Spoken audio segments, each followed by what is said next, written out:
Hi guys, isang mapagpalang araw na naman sa ating lahat. At si Dodong ulit, taga Planetang Earth.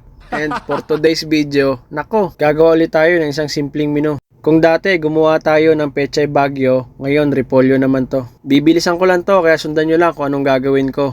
At syempre, hugasan muna natin yung repolyo. Salang na agad natin yung kawali para madali. Kung napapansin nyo, mga tao, laging use oil ginagamit. Mas maganda kasi ang langis na gamit na. Hindi mo na kailangan ng maraming timpla. Kasi may lasa na. Gumamit pala tayo dito ng garlic salt kung tawagin. Kung sa Tagalog, asin na may buhangin. Seryoso? Depende pala sa inyo kung anong sauce gagamitin nyo. Pero ang ginamit ko, si Nora, the Explorer. Lagyan nyo pala ng pritong bawang para makaiwas sa aswang. Yung gulay, huwag nyo lutuin ng todo para hindi magtampo gaya nito. At pagluto na, hanguin nyo na para mas masaya. Tingnan nyo yung itsura ng resulta kung pasado ba. At pagluto na, tikiman time na syempre. Ano pa ba antayin ko? Ako lang din naman kakain ito.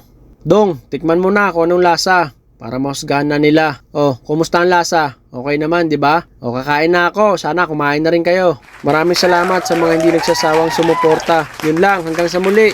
Back to you guys.